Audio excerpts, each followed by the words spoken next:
Jenny and KJ here rolling along and waiting as people are already popping in. Okay, this is amazing.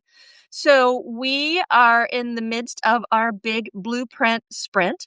The most of the content for the sprint is paid survivors. Yeah, as paid subscribers. But as we do these lives, I've allowed them just during the during the hour to be open. The recordings are paid subscribers only. So today we're in week 4. So if you've done the exercises up until now, you've just finished your flap copy, but also you know why you're writing. You know the themes of what you're working on, or at least you've got some hints at it. You've thought about your market, where the readers are and what it is that they want. Um, so you know kind of who you're writing for. And at this point, this is where we turn and start focusing a little more on the content of the book. But as we do this, what we wanted to start with is the flap copy that y'all have already done. So Jenny's and I are going to talk a little bit about that flap copy, but also I'm going to throw this out here. If anybody wants to be brave and throw their flap copy into the chat, we will tackle it. Don't do it now, but we're gonna because we'll lose it. It'll go flying by. But we're gonna get there soon. Well, no, if you put it in, I'll grab it, and then we'll have okay. When we're ready. That's what I'm saying. We're talk for a while, but because somebody's gonna have to go get it and put it in. Okay, got it. You got some minutes. Perfect. Perfect. Let's talk. So the reason that we do book jacket copy before you perhaps have even written your book, or if you're revising before you dig into the revision, is because it's a perfect litmus test for what you really have and what you really don't have. And it is, so this at this point is more for you than it is for selling. Later, you do this type of work for selling to an agent, for your Amazon copy, that sort of thing. But for now, is to reveal to yourself what you have on the page and more importantly, what you don't have. And so doing the that work at this time should actually have been quite hard. We hope that it was hard. So I would love to see in the chat a show of hands. How can we show hands? Just say me. If you're like, yeah, I tried this and this was hard. Just say hard. It was hard for me. By saying hard for me, or no, I nailed it. Because usually it's hard. People wrestle with this and they also sometimes fall into despair. So I want to talk a little bit about that, because if you're having trouble with your jacket copy, that is not a referendum on your book idea. Does not say anything about your book idea. It's not like, if I can't even write 250 words about my book, I guess I can't write a book. That is not it. So do you want to talk a little bit about that, KJ? Because you've lived that many times. Jacket copy is hard for everyone. For starters, it's an entirely different kind of writing. It's marketing writing. So if you're trying to write what you see on the back of a book, that in itself is going to be hard. It is what we're doing here, because it forces you to look at this from the point of view of the reader. And also it's not. If these are not the exact words that later will pull a reader into what you're working on, that's fine. But the point is that as you write it, it reveals to you, oh, I don't know why a reader would read this book. I thought I did, but I didn't. I don't know what the main story here is. Or a really big one is, I'm writing from multiple points of view, and I don't know which one to use here. And sort of narrowing this down into this small box that is not a summary, is not your super simple story, is not an outline. I mean, when Jenny calls it the promise to the reader, that remains my favorite thing. That's what it is. You're saying, hop on in, friend. You're going to get usually a person who's in the middle of this, who's about to be slammed with this, who's going to have to decide this. That's kind of how it goes. And it may send you right back to the drawing board for your story. You may realize, oh my God, what I have is a big, giant, amorphous blob. I realize that every time, pretty much. And I need to be patent that guy down, not to limit it, but to make a story that's going to hold the reader. Yeah. Yeah. That's exactly right. And that's going to make a point, which is why we had you do your point earlier, so that you know your point, and so that when you fall into trouble, so I see a lot of people were sharing that it was hard and challenging for them. You can go back to that why. Why am I doing this again? Why does this matter to me again? Why did I care again? That's why we start with why, and why we start with your point. So you have those to anchor you if you get lost. And so I want to go through now. KJ and I will trade off here about some things you might find, some things that might be revealed by your doing the jacket copy, and why they might have been hard. So KJ is going to talk about narrative based stories, which would be fiction and certain memoirs. And then I'm going to talk about nonfiction, which could be self-help or how-to books, and also certain kinds of memoir. So, KJ, what is Reiterating for people who have just joined, the invitation to hand us over your flap copy. I'm remembering that this cuts off because the Substack, yeah. or if you already put it in the chat for the blueprint, just wave and say, I'm willing to do this. Because we've got Melissa, we've got Ann Edlin, we got a bunch of Pijana, Essere, we got a bunch of people here who we could pull theirs out, but I'm not going to read somebody's flap copy out of the chat unless they volunteer. All right. So I wanted to talk, if you've just put together your fiction flap copy, what you might suddenly see as you reread it is it's all plot. There's no interior motivation for the protagonist or for the narrator, or sort of more likely, you've given us like a situation and probably an inciting incident, but no real reason why this person has to deal with this now. Like emotionally, why can they not just go, aliens? I'm just going to go over here and wait for somebody else to deal with it. Like, it can't just be that they're the cop in charge of aliens. There has to be a reason that they're the cop in charge of aliens, and that they're going to have to cope with this one now. And you might want to not steal that particular idea. So really heavy plot, or all protagonist backstory. Like that's a really big one. Is you feel the need to be like, somebody who has just been through this and is this and then and that. We can't have all that. You got to come up with one or two words. Jenny just narrowed my protagonist down to a born fixer. It's like, yeah, okay, fine. And that's enough to set, that tells you something about who she is. Another thing that you might find, so flap copy on a book, ends with sort of, but will they get together, or will they send the aliens back to their planet or integrate them into the society or just kill them all? This flap copy should end with an ending. And if it doesn't, it's probably because you don't know the ending. You may change the ending. That's fine. This flap, no one is going to carve this flap copy into your arm and make you stick with it. But you should be able to write a cliffhanger for your flap copy at some point. But when you send it to agents, when you send it to editors, first of all, they will want to know what the ending is. And secondly, you got to know. And if you can't sort of get it in there, it's a sign that you don't know. And the final thing you might see a lot of in your flap copy is generalizations. Someone goes back to their small town and realizes that I don't know, everything they knew about life was wrong. No. Like, what did they think they knew? What tells them it's wrong, and what's wrong? So those are my thoughts on where you might be on fiction. Do you want to add anything to that, Jen?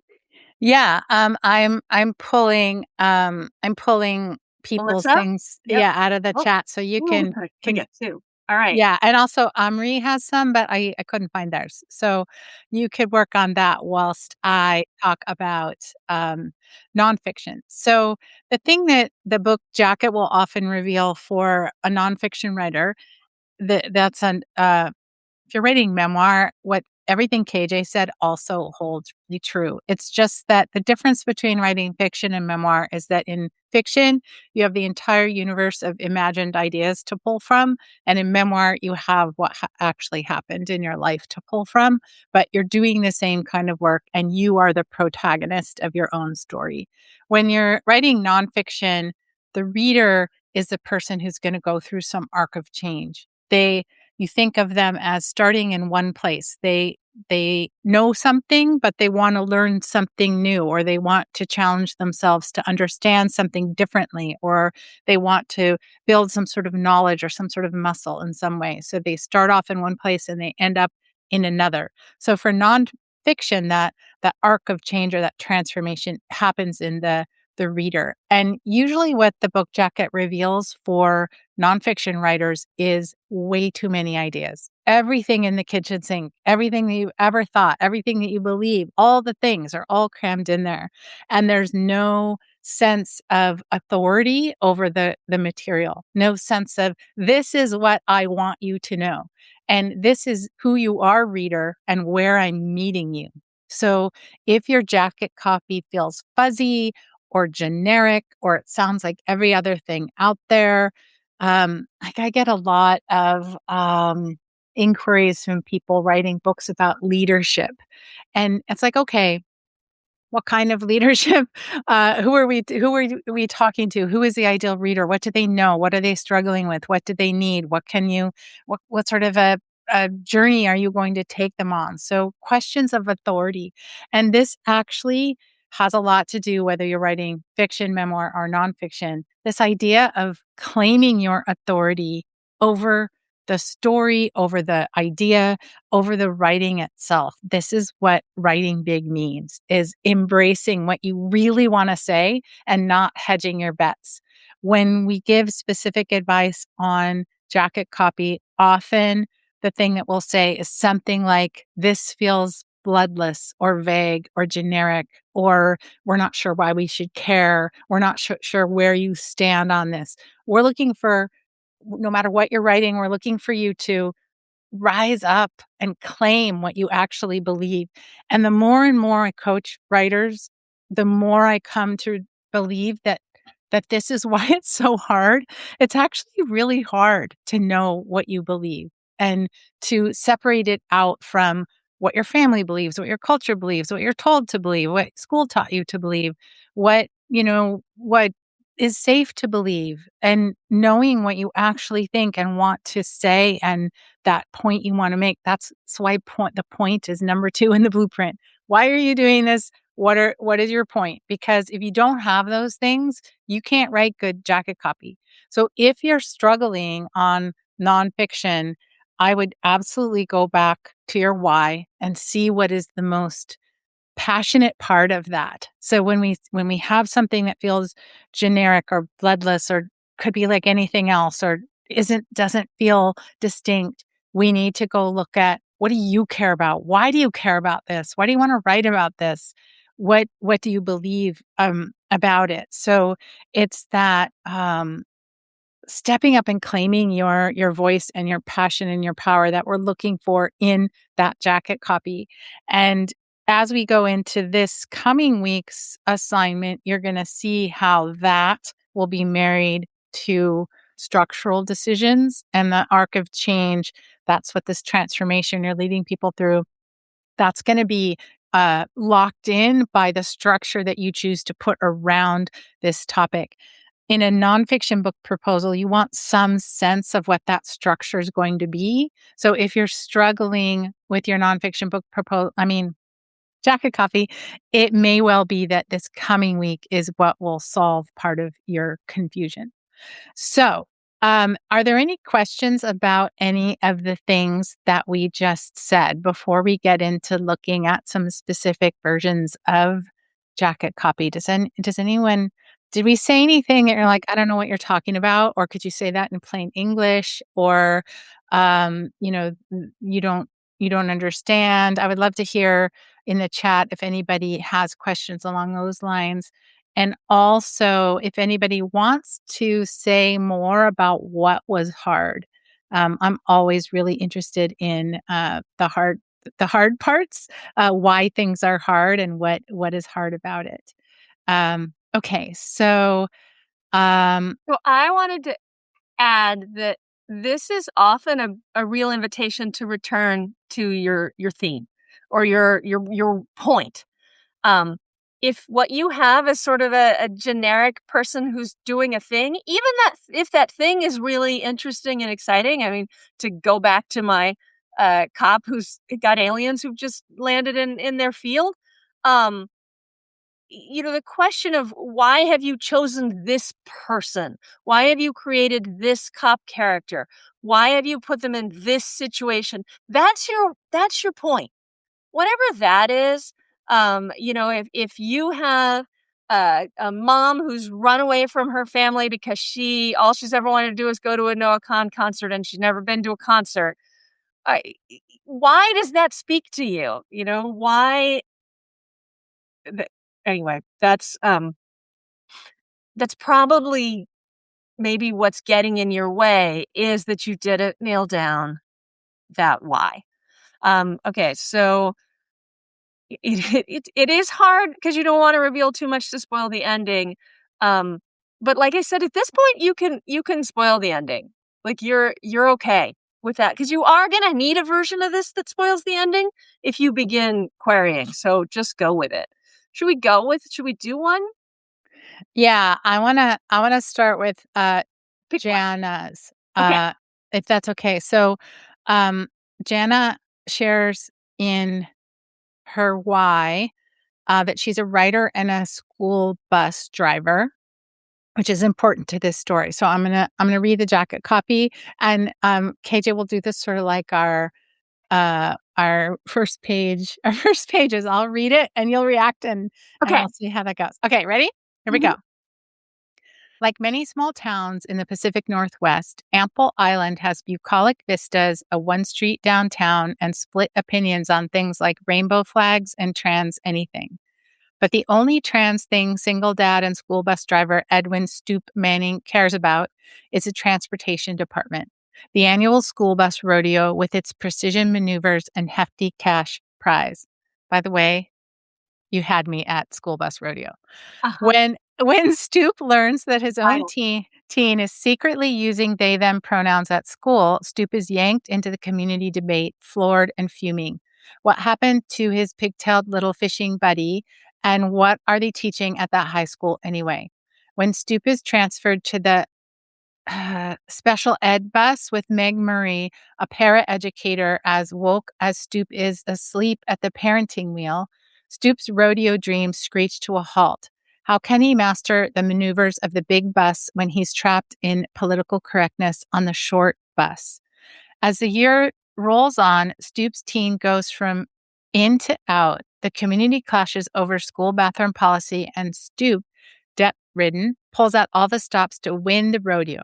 But when heartbreaking violence rocks the island, Stoop must perform the most challenging maneuver of all, support his kid, even when he doesn't understand them, in order to become the unlikely champion of the school bus rodeo. Now, before KJ reacts, I just want to say something. This was some hot button political things in here, and we support all writers and all stories and all people doing all things. So this is not we're not having political conversation here. We're always talking about how to make the best story possible. So KJ, what do you think? Well, I mean, like Jenny says, you have us at school bus rodeo, and that's great. But having us at school bus rodeo is not enough. You gotta have the story, and it looks like plot wise that you do. But what I think that I'm missing here, so Stoop is pulled in by his learning that his child is using these pronouns at school. And if, for anyone who thinks that's unlikely, it's actually not. I know people that have had that experience. And we sort of we're only getting a cliched response from Stoop. Uh, what I would like is something more internal for Stoop about why this makes this hard. And I don't think that should make this longer. I feel like you could probably boil down the parts of his response, especially that are kind of cliched. You can probably squash down pretty hard in order to get in maybe something about his own past that's going to make this the most challenging thing. These are some great vagaries, but there are still vagaries here. We really want, and we get that he doesn't have any money, and the rodeo has a prize, although you should probably say that. Oh, you did. Sorry, hefty cash prize. It'd be great to know that there's a plan for the prize. Maybe one that this child's change has just completely destroyed. Like they were going to go and do something, or he was going to move them, or he had his dream can't just be winning the rodeo and having more money. Okay, Jenny, you've had time to formulate your thoughts now. So that's what we were talking about. This is really good. Yes. Really good. We don't usually say that because it's almost a given. Yeah.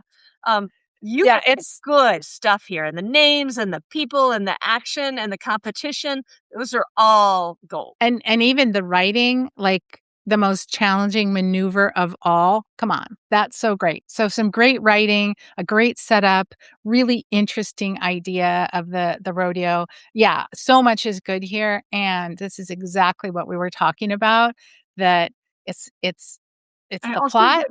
The only trans thing he cares about is the transportation department. I know, it's so funny. It's so great. And also it's just great. It's just real, and that it's on an island is fun. Like it's just sort of microcosm of all the Somebody's going to want to read this if you send this out. So what you have to back it up had better be good. Yep. You should get it good and ready. Yep. And it's what we were talking about before. There's so much plot here that we need some sense of that interior story, that interior motivation of the character. What do they want? Why can't they have it? And as KJ said, it can't just be, I need money. There's got to be more to that why. And, maybe why they're driving the school bus, how long they've been driving the school bus. Was their parent a school bus driver? There's got to be more to what is at stake for this person inside. We get that there's the relationship with the teen is at stake, which is big, but they're personal. Like that. Oh, but it's so obvious. It's the relationship with their child. A, that's not obvious to anyone else, and B, any sort of so obvious. They want to solve the murderer. It's so obvious. They want to save the planet. No, it's so obvious is never enough. Yeah. So I wonder, I hope I'm saying this person's name right. I thought it was Jana, but maybe I'm wrong. If you're here, and you would like to reply to us in the chat about thoughts, reflections, ideas, we would love to see those. And for those of you listening, if you're thinking, oh, wow, my plot doesn't even sound that good, and I don't have the internal things either, great. That's now you need to know what to strive for and what to work on. Okay. Do you want to read the next one, KJ? Shall we do the memoir or the other piece of fiction? Well, let's take the fiction for the moment, and let's switch to the memoir. Okay, let's switch to the memoir. I'm ready. So, Seeking, which I'm guessing is the title, is Klimchak's fascinating exploration of navigating death and love in the late aughts Brooklyn, a place and time where DIY culture flourished, backyard barbecues were a viable place to meet a partner, and real, live humans were the arbiters of taste, not algorithms and AI. She weaves together personal narrative, research, and insights about how she cultivated her personal transformation and learned how to love and be loved in equal measure by first healing herself. Okay. So, first of all, Omri, thank you for sharing memoir-like things in a public place. That's always hard. So this is somebody navigating death and love. It's a little unclear. Well, it's actually quite a lot unclear. Is this person were they widowed? Was this a parent who died? It's unclear what death. Um, and Oh, I, hold on, there's more. oh, When okay. Omri Kalimchak was in her 30s, an age when mainstream culture mandates marriage, parenthood, and settling into domesticity, she defied convention by moving to New York City, the spectacular, maddening epicenter of her writerly dreams. And I'm going to bet there's a third I paragraph. think there's a third part coming too. Yeah. Maybe we'll get that. Okay, so There's much more. that's okay. It's okay, Omri, actually. I mean, and some of it may respond to our points, but you've given us something to really work with here, in part because this is a great example of what we were just talking about. You have a lot of general things that I know have specificity behind them. We need to know who died. Yeah. We need to know why it mattered. Real live humans were the arbiters of taste. In what? Lit magazines, clothing, Yeah, and employee deprivation. I wanted that about the DIY culture. Yeah. Which Like is this knitting? Is this slow making cooking. things out of Yeah. wood? Is this smoking pork? Is this there's so much here that we want. Go away, child. Sorry. All right. I'm gonna read the third part. Um, you can tell this is live. These are real these are Very real live. these are real humans here. Okay, so here's Omri's third part. Um, Caught up in the emerging hustle culture of the late aughts, she soon invited a handsome stranger to move in as she struggled to pay the rent despite a full-time publishing job and a music journalism side gig. Their Brooklyn apartment became the stage for their push-pull relationship, which triggered a crushing depression. Only, oh, it goes on. Exasperated by the luminous city, just as Exactly. she's exacerbated. Exacerbated. Just as she saw glimmers of recovery, she learned her father was ill and traveled between New York and Florida to be by his side in the final months of his battle with cancer.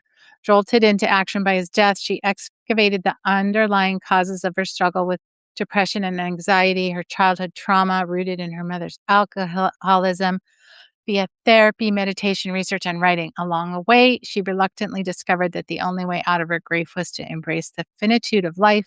And instead of desperately clinging to the imagined security of her job, she micro retired before it was called that to embark on a cross country road trip. Wow. Yeah. Okay. And And the first then one we read was the was end. the end. Okay, got it. So here's the thing, and this is what I was talking about before with the danger with memoir and nonfiction. It's all the things. And a book can't be all the things. It's gotta be, is this okay, this is where we think about where does this book sit on the shelf? Is this a book about grief? Is this a book about love, being vulnerable in love and partnership?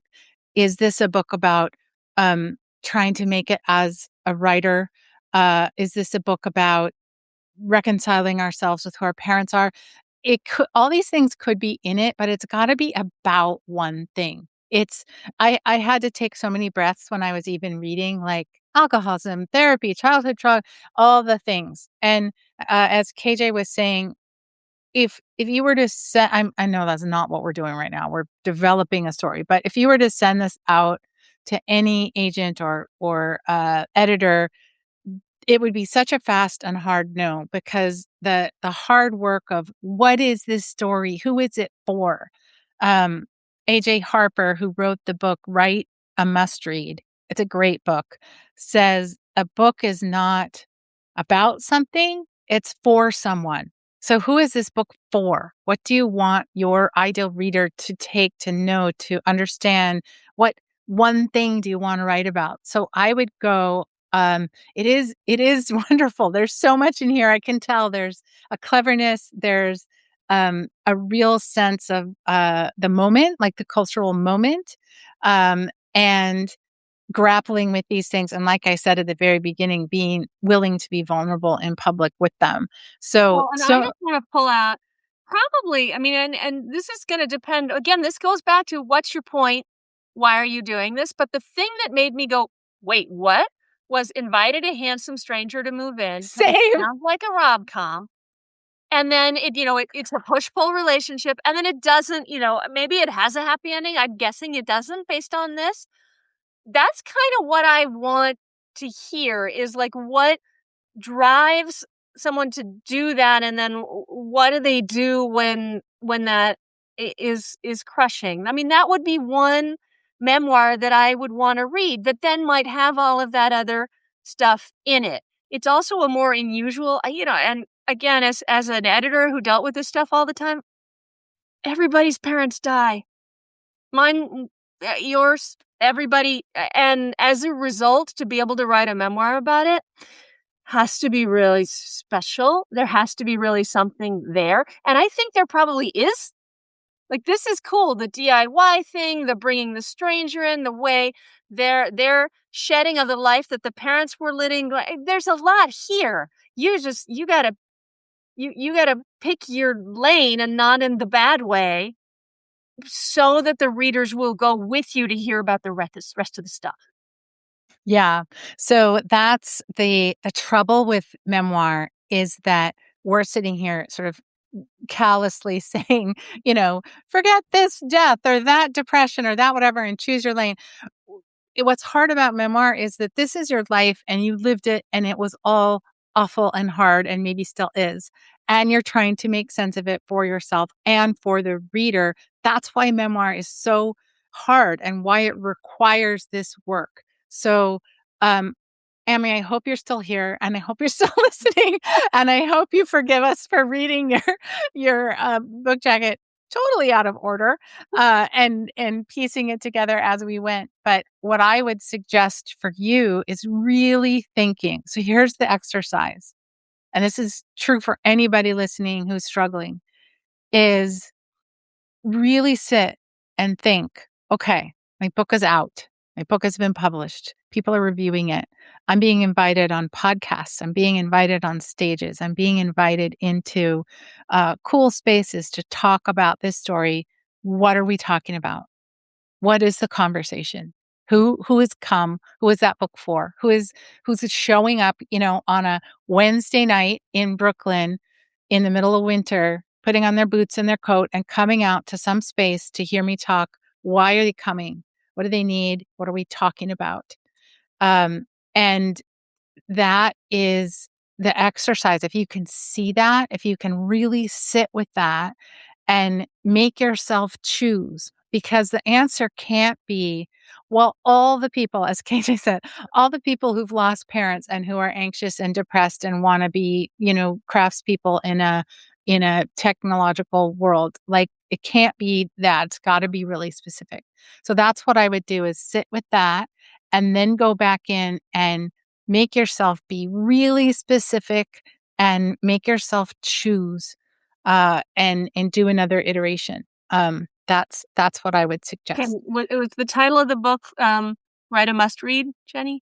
Write a Must Read by AJ Harper. Yeah, it's great. I love it. And AJ and I have a Write Big podcast that is coming up in the next 3 weeks, I think, that is where she talks about some of her ideas on a book is for someone. She's fantastic. I really love Write a Must Read. So hopefully, Omri, you did great on your first Substack Live. The fact that you even tried is amazing, and we're obviously stumbling our way through here as well. So we're old hands from a Substack. But we hope that that was useful to you and to anybody else here who's writing memoir. I know we came down kind of hard on you, but it's because we see this all the time, and we want you to do better. We want you to do the work that's going to get you readers. Okay, we have another one. Should we do it? Yeah, let's do it. We don't know. We're not going to have nobody else try to drop one in. We're going to have to stop here because I also want to talk about what we're going to work on this week, which is the arc of change and the structure of your book, which only seems obvious in hindsight. Trust me. So that's but let's go ahead. Let me read Melissa's. Okay. Okay. All they wanted was the truth. Road to Tranquil tells the story of three Winslow sisters, driven and successful Liberty, who holds everyone at arm's length while pursuing her career, winsome Miranda, beloved local teacher with a picture-perfect family, and the youngest, elusive Sybil. Binding them together is their father, prominent local businessman Noble Winslow. When Noble dies suddenly, the sisters must reunite in the quirky town of Tranquil, Texas, to bury their last remaining parent. Soon, the three are working and quarreling through their father's belongings. Personal anxieties manifest themselves and old sibling rivalries creep in. Liberty finds a small catch of documents securing their father's estate, and secrets of their parents' marriage spill out. The Winslow sisters are not who they believe themselves to be. Miranda and Liberty's desire for privacy collide with Sybil's longing to live her truth. Can Miranda and Liberty prevent Sybil from sharing long-held family secrets all over their small town? Together, they must decide which secrets to keep and whether to remain a family at all. This story about truth and family asks whether people can change, at what cost, and what it takes to live an honest life. Well, I We start by really, saying there's a lot of good stuff here, because yeah, we would start with that with poor Jenna, and let's say a great great title. I love your naming. I love names. You're really good at naming. Okay, yeah, good and name. also this conflict of some people want to reveal some secret and some people don't. That's a very good conflict. All right, but Jen's going to tell you what's not here. No, I was gonna say what I liked about it. I'm not so far from this time of life and situation my own self, and it's bonkers the things that kind of come out and that this situation in a family reveal. So this feels very real to me. I think a lot of readers will relate to this siblings at their parents' death thing. The fact that it's in a small town is fun. I like it. There's a lot that I like about it. I can feel the tension. I can feel the stakes. One thing I was struggling with the whole time was, is this historical fiction? Is this like, where are we in time? This could be any, well, I don't know what, like, there's a teacher, there's I guess the girl, women, Yeah, the I'm daughters are guessing all, because it doesn't put us in any time period that it's now. Um, but worthwhile question. yeah, you know, and it made me think of the, I'm gonna need help on the title. It's the Anne Napolitano novel, not Dear Edward, but the one that came after, and it's siblings. There's 4 siblings in a small town, and, one of them sort of goes rogue. Maybe one of our listeners will know what I'm talking about. I'm counting on it because I can't remember that title, but I it don't know. reminds me of that. What do you have to say? Well, I'm offering up a weird comp, which is this book, Gifted and Talented by Olivia. I don't know. She's famous. It's a kind of a science. Oh, it's fiction. It's a weird, but it's got some, I don't know. It's got, oh, here you go. Hello, Beautiful. Hello, Beautiful. Thank Knew you, someone would. Bev. I knew somebody would do that. Yeah, I loved that book too. I thought it was really great. What really grabbed me was some of them wanting to share, and also you say the Winslow sisters are not who they believe themselves to be, and you don't need a whom there, by the way. They're not who they believe themselves to be. I really like that line, but I also wondered if it was all of them. Mm. And so I think what's happening for me here is that as I read this, I think I know what this story is. I think it's probably that, one of them has a different dad. But I also am getting vibes that maybe it's more than that. So you don't want me as if it's that, then you maybe need to give me even more reason to be excited about it as a reader because I feel like I've read it before. If it's, if it's, their dad is not who they think it is, if it's got even more to it than that, I would give me some hints of that here so that I don't put it aside thinking, oh, I've read this story before. So I thought, and the fact that Cage and I thought different things is exactly what we need to prevent. So I thought it was the dad is not an upstanding citizen and they are not like prominent local business family. I was thinking respected, beloved, probably elite in this town. And I'm thinking that what would be revealed would take all that away. Oh, They're sure. sort of privileged. So, Melissa, if you are here, it Or would it be, could be that they have a history. I mean, like, the fact that we can now do this, maybe they have a history. Yeah, maybe they're Latino immigrants in Texas, and they've been passing all these oh, right. aliens. You gotta the urge to sort of hide that because it's a dump. It's a woo. Oh my god! Surprise for these sisters. You can't hide it. A, you can't hide it from the agent and the editor. B, you probably can't hide it here. It's Hmm. a weird that's a weird question when you have something that's like, oh, like there's that one book where the whole reveal is that somebody that has been described as somebody's sister all the whole time was actually a chimpanzee. That must have been the hardest marketing thing ever in the history of the world because you want the reader to go along with as a human, but the hook is that the person's sister is a chimpanzee. It is the classic example of that. And so you may have a problem that's similar to that here, that you would like to surprise the reader with this surprise. I think you probably can't. And that's okay because we're here for it. Yeah, yeah. So, what is for everybody listening, what is interesting about that, as you could see, Kate and I were making stuff up, right? Because that's what happens when something is vague, is the reader is going to make stuff up, and you want Maybe the they reader. make something up that makes them wanna read the book and they're wrong and then they're mad and they give you terrible reviews. That's not Yeah, good, even if they buy the book. That's the yeah. worst. Yeah. Yeah. So we need a little more specificity here. And I suspect that Melissa knows it and it's Oh, just not yeah. here on the page because this is fun. It's juicy. It's the plot. I can feel the plot is there. So I would push it a little bit more, push yourself a little bit more to get it, to pin it to the page a little bit more, the specificity of what this is about, the that internal struggle of what are they up against here exactly, and why does it matter to them. So, and I think that why it matters to them is important, particularly here, because I'm looking again at the careers. There's one who This holds everyone at woman, arm's we don't know what length, elusive but sybil does. she's driven in some way. Yep. And then local teacher and a prominent business, like what's at stake if they let these secrets out for their own lives? We need some sense of that as well. Yeah. Okay, so KJ, let's talk about what comes next because probably lots of folks listening are going to have to redo their jacket copy based on what we've been talking about today. Everybody does all the time, again and again and again. That's why we do this work at this stage, is to reveal what needs revealing. I need And to redo mine, and I haven't.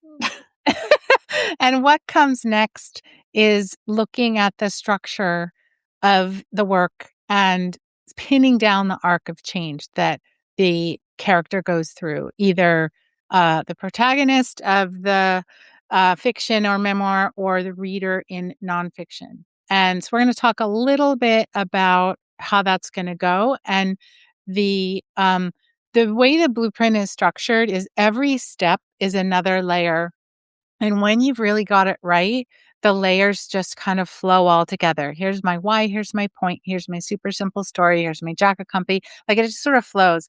When the layers aren't right, when you hit some sort of resistance, like, I don't know, or this is hard, or I can't figure it out, or maybe my genre's not right, or what have you, that's actually great. And it may mean you go all the way back to the beginning, to your why, to your point, all of these things are at play every time you introduce a new thing. So if it sends you back, that's good news. Go all the way back, go all the way through, iterate again and again and again. Each one is revealing something more about what you're writing. So, KJ, do you want to talk about what might be revealed when you look at structure and the arc of change for fiction and narrative memoir?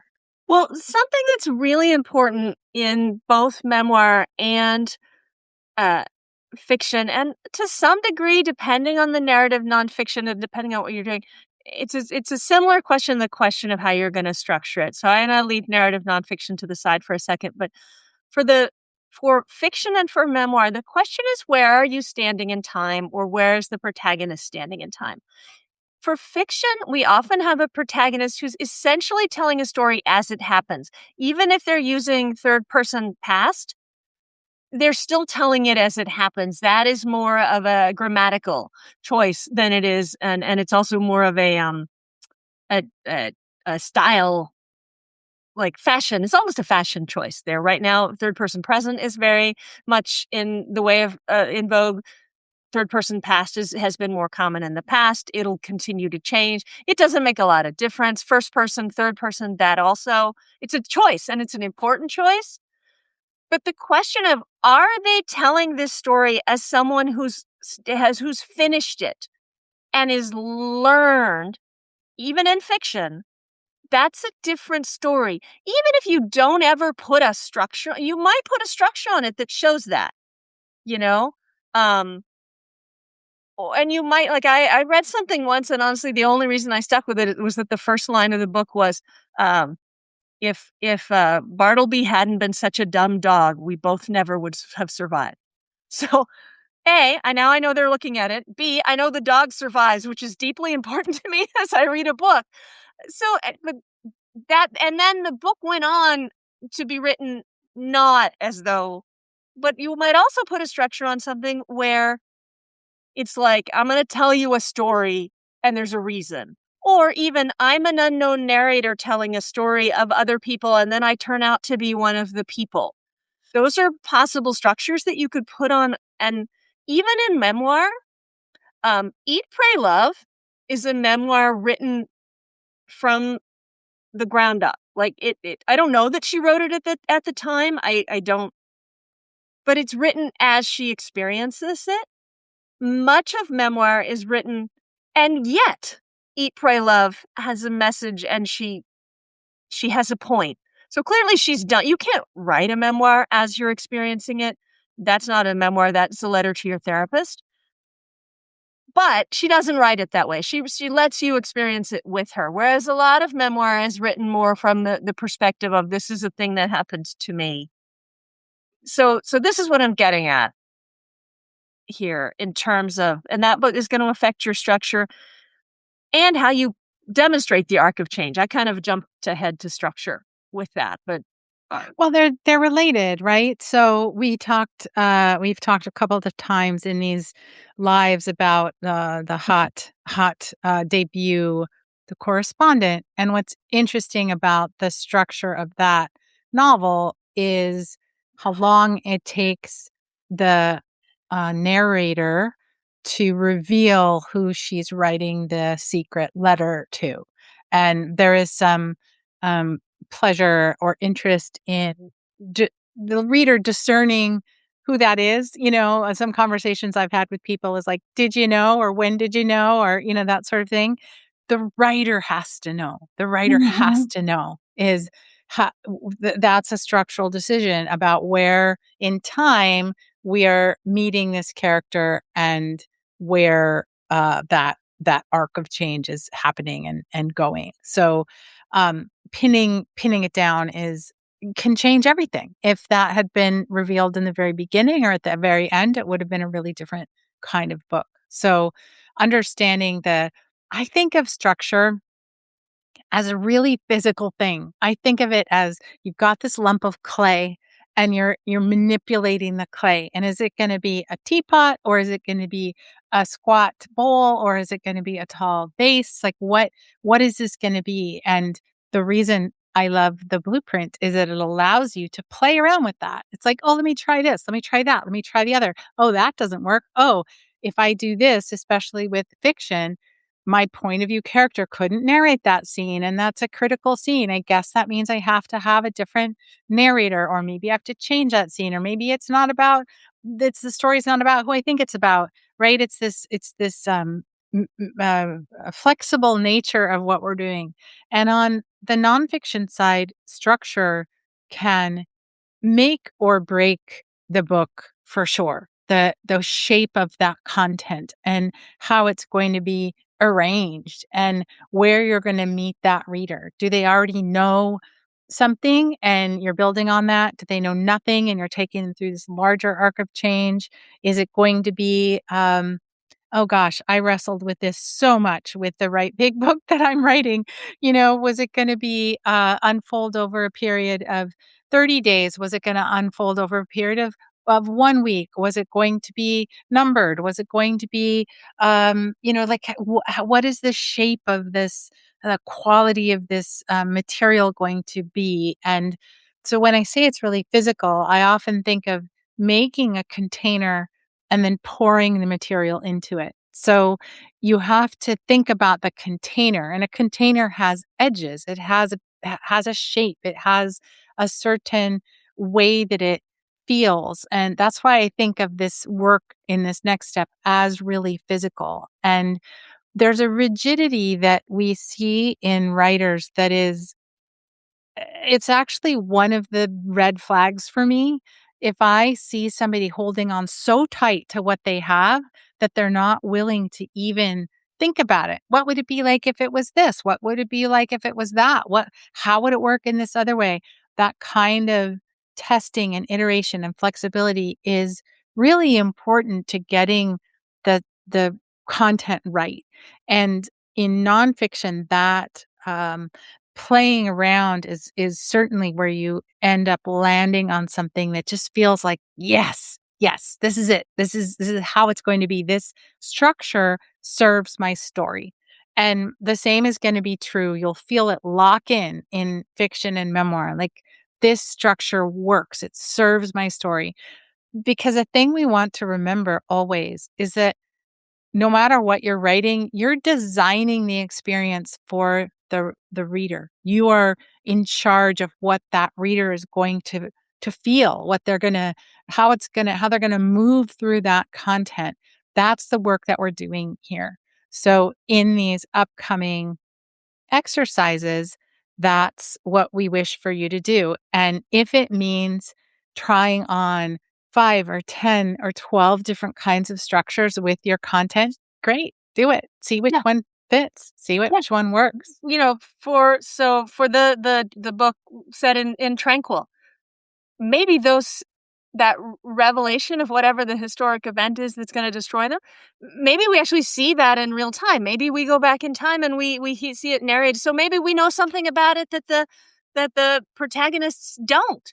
That's a structural question as much as it is a point of view question. Right. That was Melissa's story. Yeah. Right. Um, and to play around with this, or maybe you write an entire backstory like that, and then you never use it for anything. Um, this is a part of finding, and when you've found it, afterwards it looks super obvious. Yeah. It's like, oh, the only way that the story of the correspondent could ever have been told was through her letters. But maybe there's a version of that where there's just a few snippets of letters and it's written as a story and it doesn't work as well, or who knows.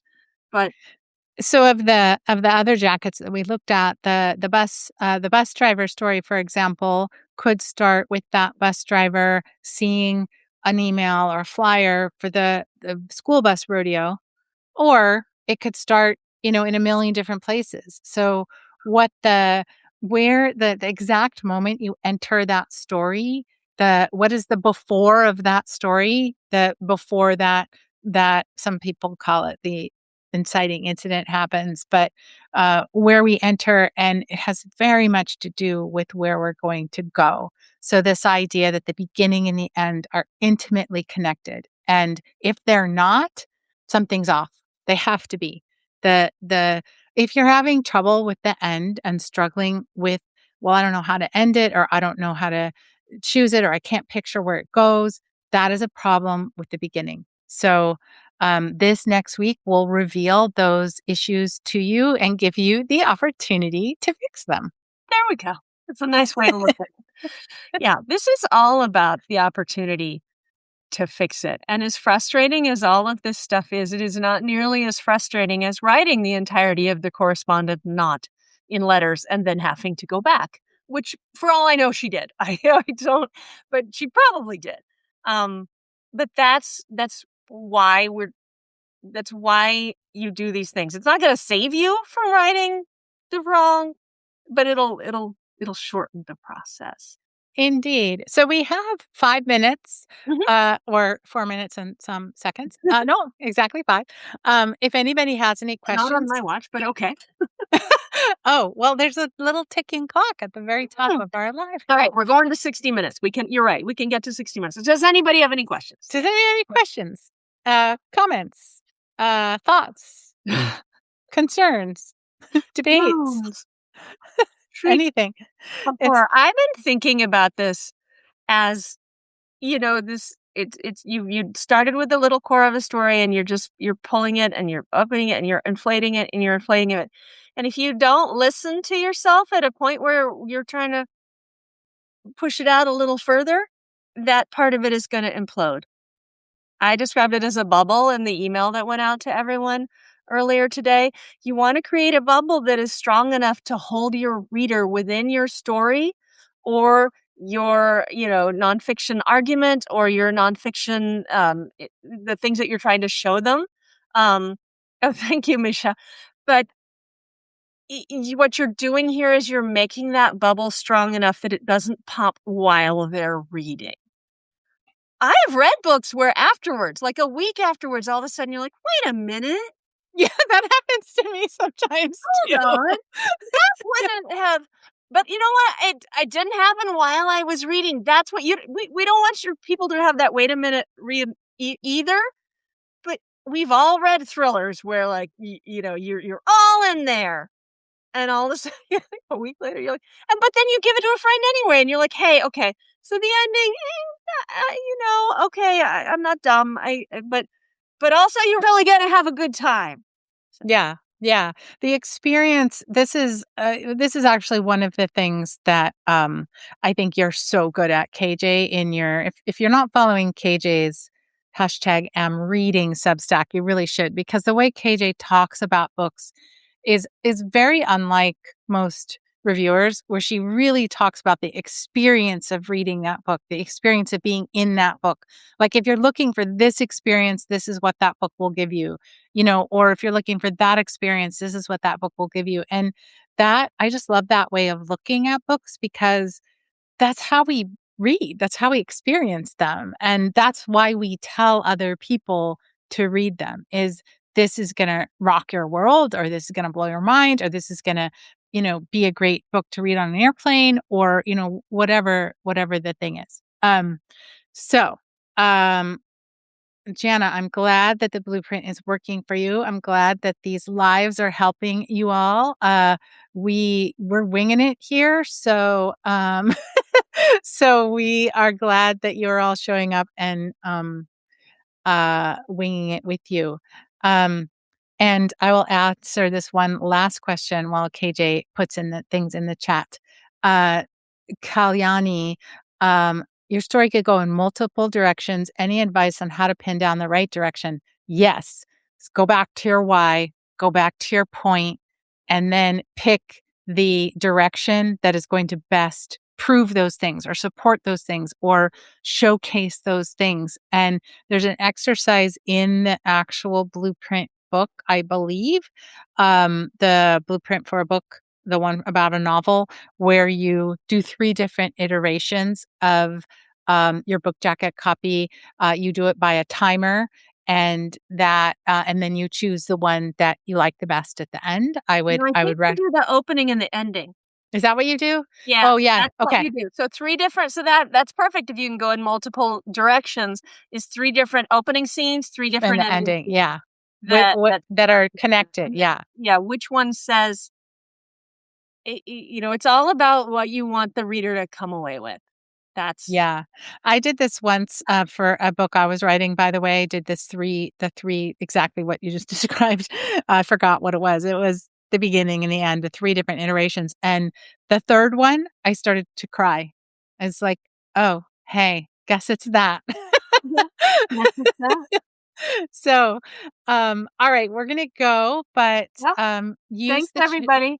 and I'll use pull the the chat yeah. to to ask us questions, and we're not necessarily critiquing in that chat, but we'll answer questions. We'll help you And with your other despair. people are critiquing in the chat, which is They are. people super helpful. Not the chat of the live, but the chat, the hashtag The Substack, chat. Yeah. The Substack chat.